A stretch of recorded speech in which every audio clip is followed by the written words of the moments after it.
অনেক কম দাম, 20 থেকে 25 টাকার দাম। সেই মটরশুঁটি কীভাবে সংরক্ষণ করা যায় সারা বছরের জন্য সেই রেসিপিটা আপনাদের সাথে শেয়ার করব। মটরশুঁটি কিন্তু অসময়ে কিন্তু পাওয়া যায় না, পেতে গেলে অনেক কষ্ট করতে হয় বা অনেক মার্কেটে যেতে হয় বা অনলাইনে অর্ডার করতে হয়। মটরশুঁটি কিন্তু আমাদের সারা বছরই প্রয়োজন হয়।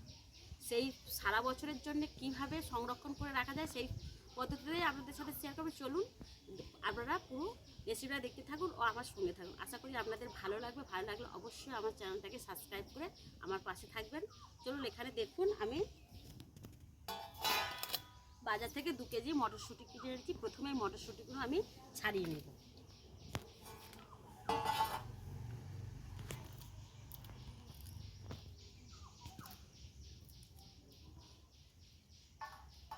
খারাপ মটরশুঁটি কিন্তু এর মধ্যে দিলে হবে না, ভালো যেগুলো সেগুলো দিতে হবে, খারাপগুলো কিন্তু ফেলে দিতে হবে, না হলে খারাপগুলো ভালোর সাথে কিন্তু পুরোটাই খারাপ হয়ে যাবে। এই দেখুন এই ভালোগুলো আমি ছাড়িয়ে নেব, নিয়ে আপনাদের সাথে মটরশুঁটিগুলো সবগুলো ছাড়িয়ে নিয়ে আমি পরিষ্কার করে নিয়েছি। এবার এদিকে আমি উনানে কড়া বসিয়ে দিয়েছি, কড়াতে জল দিয়ে দিয়েছি। এবার উনানটা আমি ধরিয়ে নেব। দেখুন উনুনটা জেলে দিয়েছি, জলটাও বসিয়ে দিয়েছি। জলটা কিন্তু উষ্ণ গরম হয়েছে। এই জলের মধ্যে দেবো 1 চামচের মতন লবণ, আর এখানে নিয়েছি চিনি। এই মটরশুঁটির কালারটা ঠিকঠাক থাকার জন্যে আমি দেবো 3 চামচের মতো চিনি। দেখুন ভিনিগার নিয়ে নিয়েছি, 2 চামচের মতন দিয়ে দেবো ভিনিগার দিলে কী হবে, মটরশুঁটিটা কিন্তু নষ্ট হবে না। এবার জলটা আরেকটু গরম করে নেব। দেখুন এই যে জলের মধ্যে ভাব উঠে, খুব গরম না, ফুটবে না, এই যে ভাব উঠেছে, এই ভাবের মধ্যেই আমি মটরশুঁটিগুলো দিয়ে দেবো। দেখুন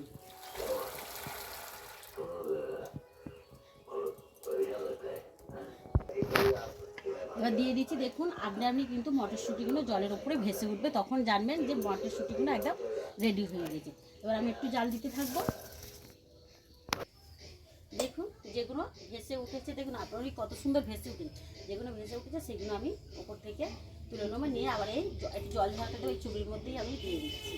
দেখুন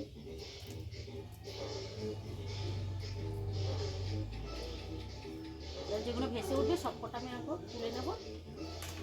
দেখুন এই সবগুলোই আমার ভেসে উঠেছে, সব আমি এই ছেঁকে ছেঁকে তুলে নিচ্ছি।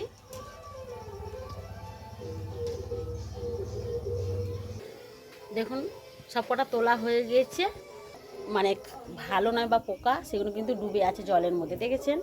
এবার আমি কি করব, দেখুন এখানে আমি ঠান্ডা জল নিয়ে নিচ্ছি। ওই ঠান্ডা জলের মধ্যে আমি বরফ দিয়ে দেব।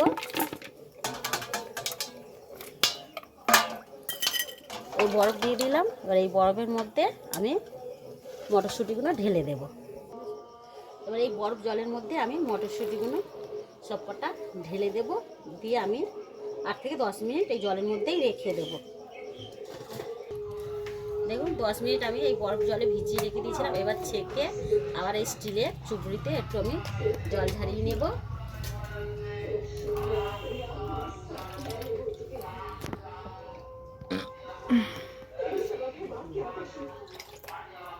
আমরা কিন্তু অসময়ে এই মটরশুঁটি কিন্তু পাই না, আর এখন ঠান্ডার শেষে মানে শীতের শেষেতে মটরশুঁটি খুবই কম দাম, খুব সস্তা পাওয়া যায়। এই সময় যদি এরকম মটরশুঁটি ফ্রিজ মটর করে আপনারা রেখে দিতে পারেন, মটরশুঁটি কিন্তু প্রায় আমাদের সবসময়ই দরকার পড়ে। সেই মটরশুঁটিতে কিন্তু এই মটরশুঁটিতে আমরা যে কোনো রেসিপি করে খেতে পারবো। দেখুন মটরশুঁটিগুলো আমার জল ঝরে গিয়েছে। দেখুন বন্ধুরা একটু কিন্তু 2 মিনিটের হালকা রোদে দেওয়ার কথা ছিল, কিন্তু আজকের দেখুন মেঘলা আকাশ ডাকছে। আজকের দিনে কিন্তু এরকম মানে মেঘলা করবে আমি বুঝতেই পারিনি। এবার মটরশুঁটিগুলোতে একটু শুকনো করে নিতে হবে, তার জন্য কিন্তু কীভাবে শুকনো করব আপনাদের পদ্ধতিতে দেখাচ্ছি। দেখুন মাটি কাটা হচ্ছে, এই আবার একটা দেহর মাটি নিয়ে আসছে, দেখছেন। বৃষ্টি আসছে, তাড়াতাড়ি নাও। দেখুন এখানে আমি ঘরের মধ্যে চলে এসেছি, একটা কাপড় পেতে দিয়েছি।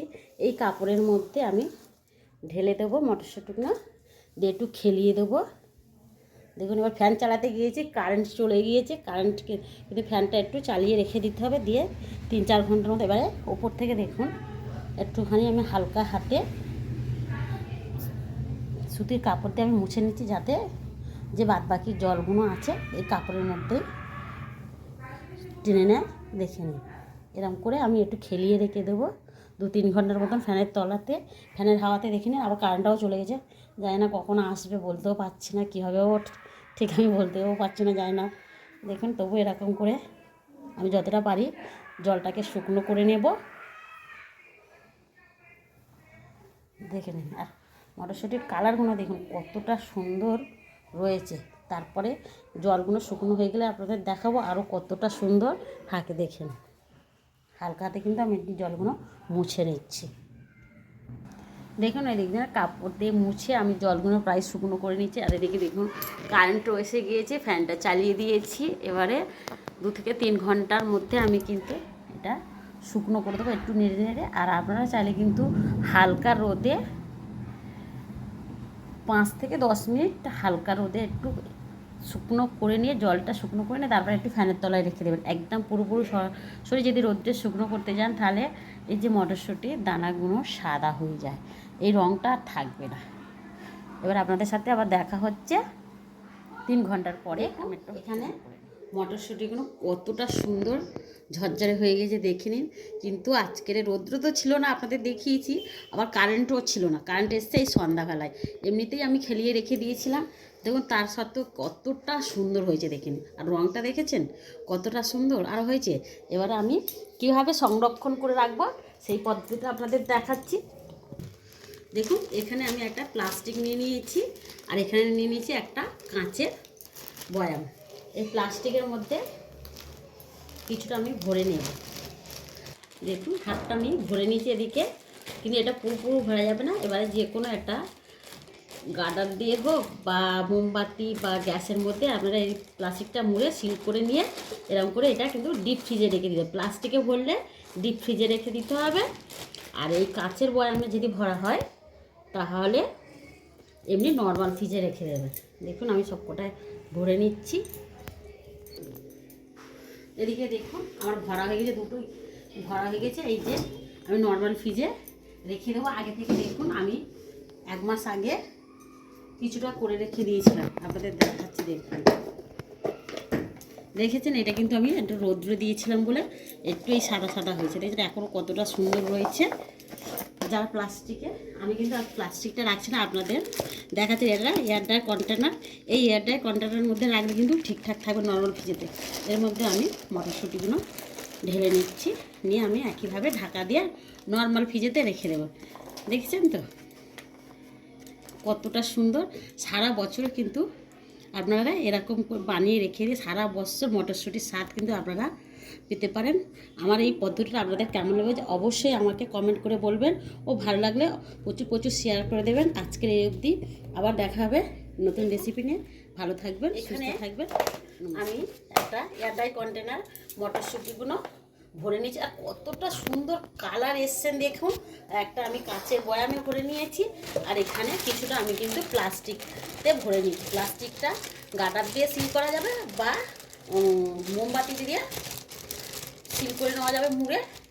আর কীভাবে এই পদ্ধতিটা করেছি যে সারা বছর মটরশুঁটি স্বাদ পাওয়ার জন্যে, আপনারা পুরো রেসিপিটা দেখতে থাকুন, আশা করি ভালো লাগবে। কীভাবে এই পদ্ধতিটা দিয়েছে আপনারা পুরো ভিডিওটা দেখুন ও আমার সঙ্গে থাকুন। চলুন শুরু করা যাক।